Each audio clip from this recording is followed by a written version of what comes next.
Selamat pagi Permisa, masih bersama Breaking News. Saya Lulu Ilmaknun akan menemani Anda pada berita terkini. Pemirsa, lebih dari 21.000 jemaah haji asal Indonesia tiba di Madinah, Arab Saudi. Masjid Nabawi mulai diramaikan dengan jemaah haji. Jemaah haji Indonesia mulai berangkat ke Tanah Suci secara bertahap sejak 22 Mei lalu, di mana jemaah haji akan berada di Madinah selama 8 hari, kemudian berpindah ke Mekah. Jemaah dihimbau agar menyesuaikan kondisi kesehatan dan ibadah. Suhu di kota Madinah diprediksi mencapai 41 derajat Celcius, sehingga jemaah haji dihimbau untuk mewaspadai gejala dehidrasi dan stroke di kota Madinah.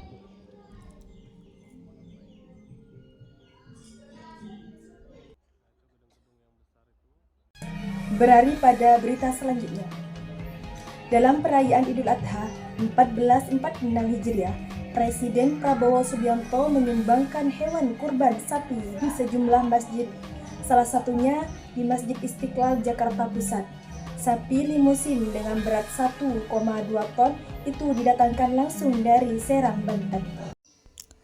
Sapi dengan berat 1,2 ton adalah hewan kurban Presiden Prabowo Subianto yang didatangkan langsung dari Serang, Banten dengan menggunakan truk. Sapi limusin tiba di Masjid Istiqlal Jakarta Pusat pada Kamis petang.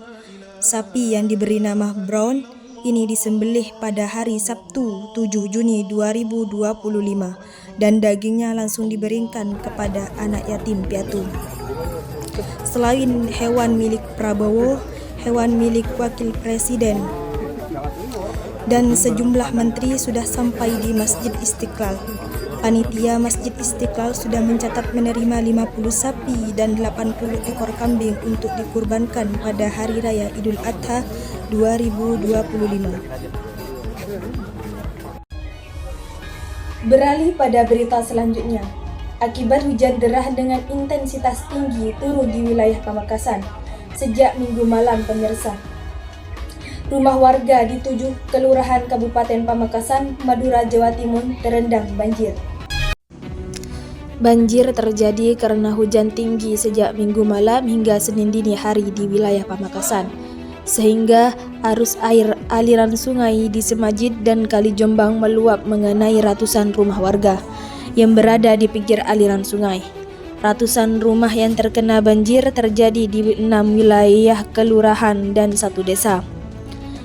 Ketinggian air bervariasi, pemirsa, mulai dari ketinggian 50 cm hingga 1 meter. Sementara untuk petugas dari Badar Penanggulangan Bencana Daerah, TNI dan Polri serta relawan masih menjaga di sejumlah titik karena warga masih bertahan di rumahnya sejak tidak dievakuasi oleh pengawas. Beralih pada berita terakhir. Terbebas dari banjir selama 2 hari, Kota Sampang kembali dilanda banjir.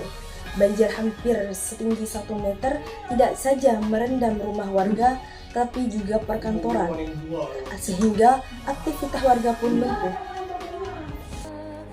Banjir disertai arus deras disebabkan luapan Sungai Kemuning kembali melanda seluruh Kota Sampang.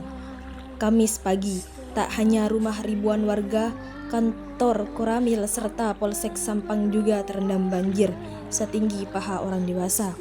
Banjir yang melanda wilayah Sampang ini merupakan banjir terbesar sejak 2016. Tercatat 24 kali Sampang terkena banjir, akibatnya aktivitas seluruh warga lumpuh.